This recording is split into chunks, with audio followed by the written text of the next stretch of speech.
Pada saat Roh Kudus menguatkan hati para rasul, turunlah Roh Kudus dari langit pada hari Pentakosta menyerupai lidah-lidah api. Pada waktu itu para rasul sedang berkumpul, lalu terdengarlah gemuruh angin yang kencang sekali, dan pada saat itu turunlah Roh Kudus dalam bentuk lidah-lidah api. Turun tepat di atas kepala para rasul. Dan saat itu terjadilah keajaiban. Pada waktu itu para rasul yang merasa takut semakin semangat, semakin diberkati, dan mereka mau mewartakan Yesus. Mereka bisa berbahasa asing, dan mereka mulai mewartakan Yesus kepada orang lain. Sehingga semakin banyak orang yang mengikuti Yesus.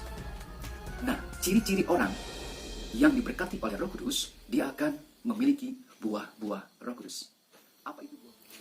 Halo, selamat pagi anak-anak. Semoga kalian dalam keadaan sehat, di rumah bersama dengan keluarga. Berjumpa lagi dengan Pak Andri dalam pendidikan agama Katolik. Nah anak-anak, pada kesempatan hari ini kita akan belajar tentang buah-buah Roh Kudus. Sebelumnya kita sudah belajar tentang hari-hari suci, mulai dari Minggu Palma, lalu Kamis Putih, Jumat Agung, Sabtu Suci, sampai dengan Minggu Paskah. Maka sekarang kita lanjutkan materinya tentang Pentakosta. Nah, dalam Pentakosta itu turunlah Roh Kudus.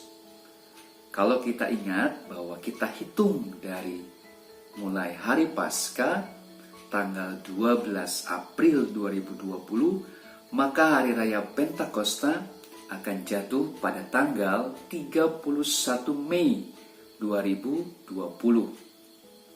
Bagaimana cara menghitungnya? Cara menghitungnya adalah perayaan Pentakosta jatuh 50 hari setelah Yesus bangkit.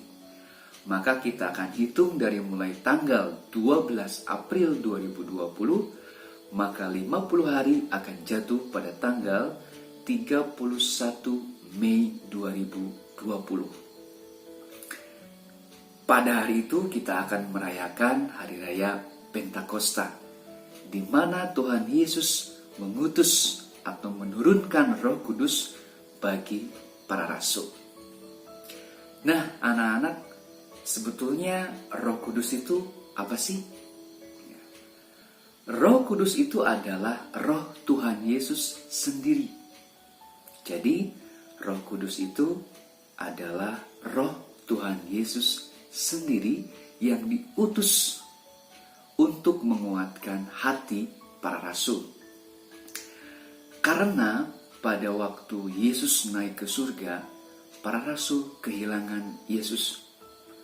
Mereka merasa sendiri, mereka tidak bisa berbuat apa-apa. Maka Yesus mengutus Roh Kudus untuk menguatkan hati para rasul. Kita mulai. Pandai akan mulai dari surat Rasul Paulus kepada jemaat di Galatia bab 5 ayat 22 sampai 26. Pada surat Rasul Paulus ini dituliskan ada 9 buah-buah Roh Kudus. Mari kita dengarkan. Bacaan dari surat Rasul Paulus kepada jemaat di Galatia bab 5 ayat 22 sampai 26. Tetapi buah roh ialah kasih, sukacita, damai sejahtera, kesabaran, kemurahan, kebaikan, kesetiaan, kelemah lembutan, penguasaan diri. Tidak ada hukum yang menentang hal-hal itu. Barang siapa menjadi milik Kristus Yesus, ia telah menyalibkan daging dengan segala hawa nafsu dan keinginannya. Jikalau kita hidup oleh Roh, baiklah, hidup kita juga dipimpin oleh Roh.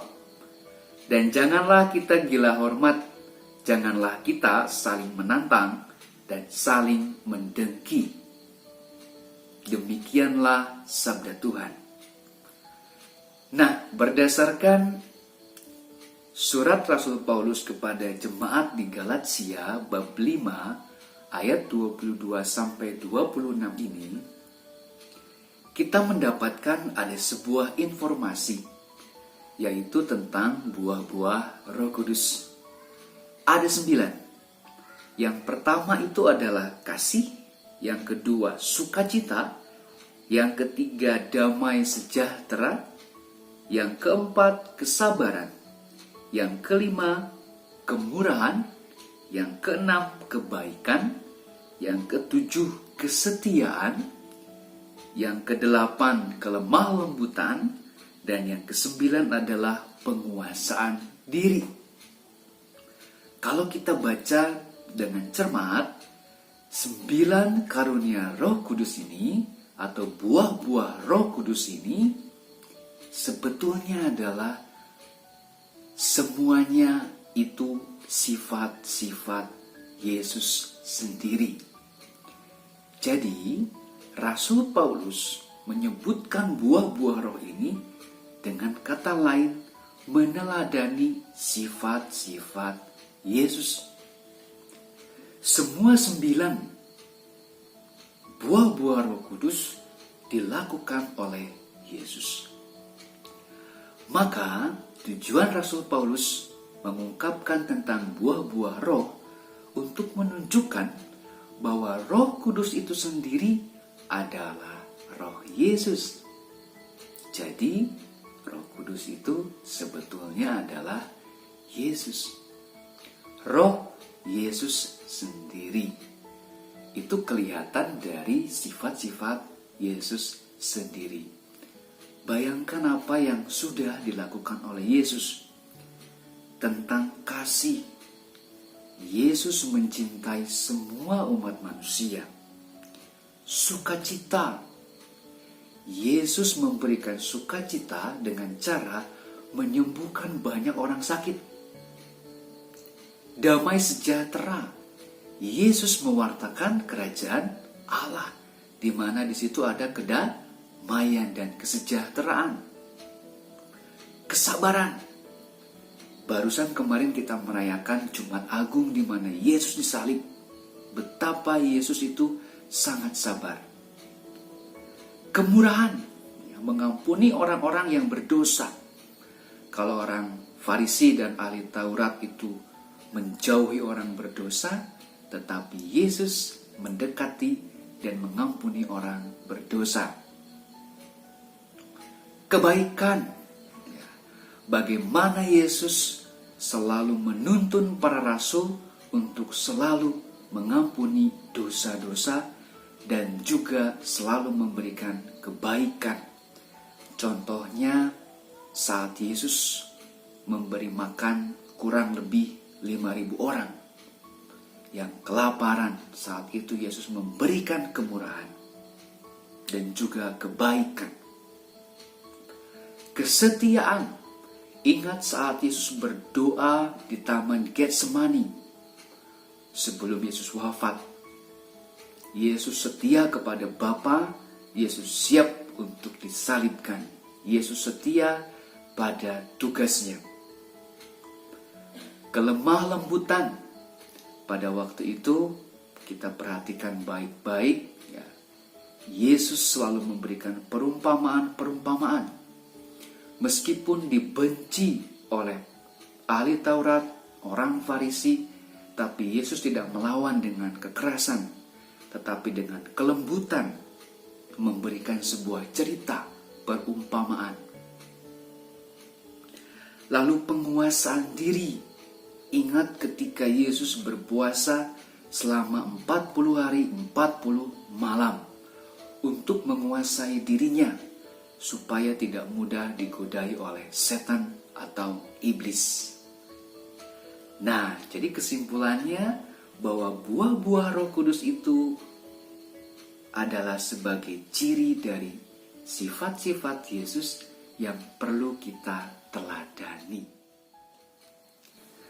Nah, anak-anak, berarti kesimpulannya adalah yang pertama, Roh Kudus itu adalah Roh Yesus sendiri. Yang kedua, buah-buah roh yang dijelaskan oleh Rasul Paulus itu adalah ciri-ciri atau sifat-sifat Yesus. Nah, anak-anak, setelah kita mendengarkan pembelajaran tentang Roh Kudus, pembelajaran yang singkat ini. Nah, mari kita sekarang mengekspresikan diri untuk membuat sebuah karya, yaitu membuat poster tentang buah-buah Roh Kudus. Kita akan membuat gambar-gambar dari 9 buah-buah Roh Kudus itu. Kalian silakan pilih salah satu. Contoh, saya memilih kebaikan.